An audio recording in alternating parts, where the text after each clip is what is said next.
点烫。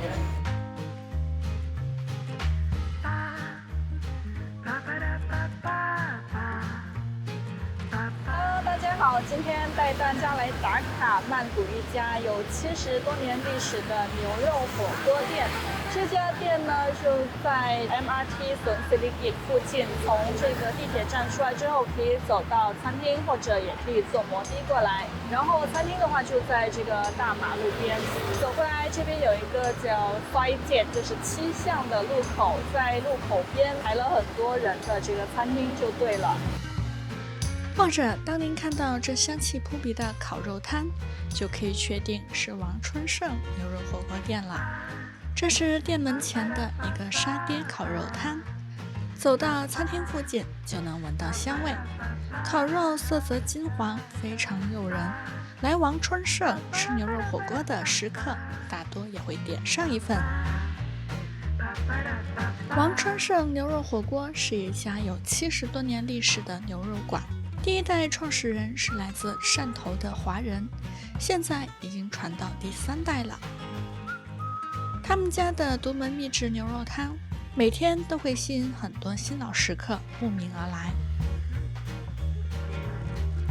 我现在已经坐在餐厅里面了，然后他们家是从早上很早就开始开店，会一直开到下午3点钟。但是从他们家的这个客流量来看的话，我估计大概下午2点多钟的话就应该已经卖完了。所以如果想要吃的话呢，就还是要早一点来。我今天是早上9点半左右到他们家店，陆陆续续的就一直有客人进来，无论是餐厅里面还是餐厅外面，一直都是满座的，人非常的多。在餐厅门口有一口热气腾腾的3分锅，分别炖着牛肉、牛筋等不同部位的食材。一眼看去，汤汁醇厚，油脂飘在汤面上，看起来很有食欲。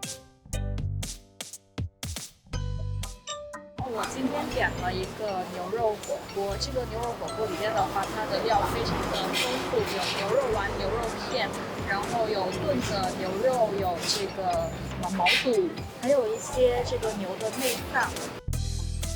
王春盛牛肉火锅店不仅可以吃到美味的牛肉，还能吃到牛杂。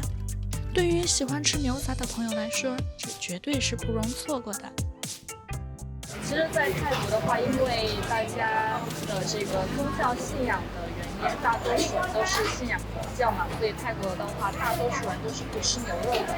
所以在泰国要找到一家很好吃的牛肉馆是非常难的。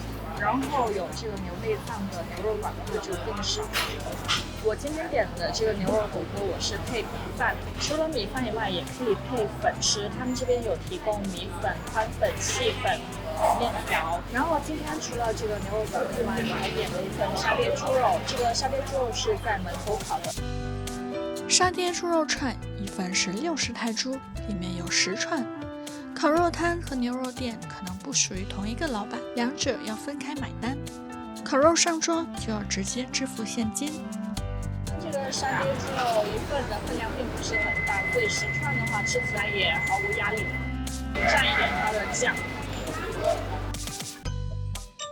这个肉烤得很嫩，然后它的这个沙爹酱味道也不是特别重，而且因为它是现烤的，所以这个烤肉的话就是还很热乎的感觉，吃起来非常的棒。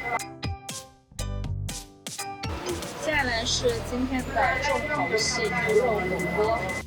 牛肉火锅的锅看起来并不是很大，但里面的分量绝对不小，里面的配料也很多，而且这样满满的一锅只要200泰铢，真是轻轻松松实现牛肉自由。一个牛肉锅配碗米饭的分量，其实对一个女孩子来说呢，可能会有一点点多，但是对男生来说可能就刚好。现在试一下它里面的这个汤，热气腾腾的人间烟火气。它这个汤咸咸甜甜的，非常好喝。这是牛筋。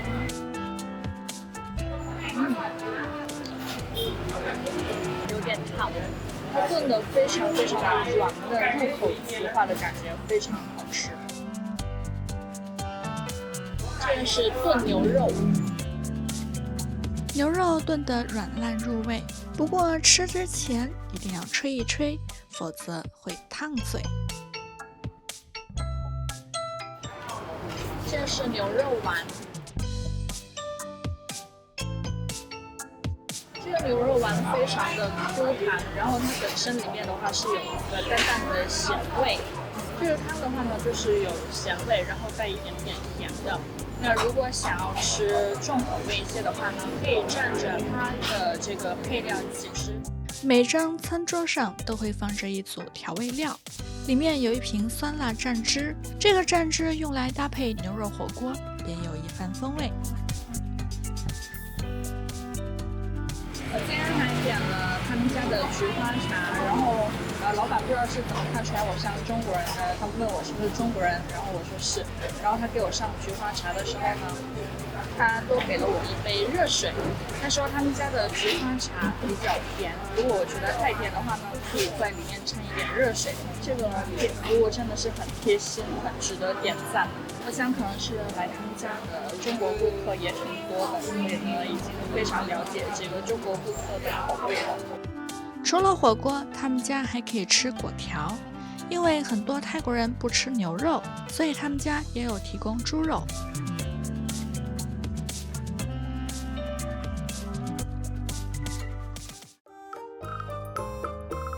如果来的时候是高峰期，可能会需要排队，不过排队的时间也不会太长，大概15到20分钟左右就可以入座了。临走我还帮同事打包了一份牛肉粉，一份猪肉粉，加上我在店里吃的牛肉火锅，总共竟然只花了342泰铢，真是太便宜了。想了解更多泰国美食和泰国美味餐厅，记得点赞关注哦。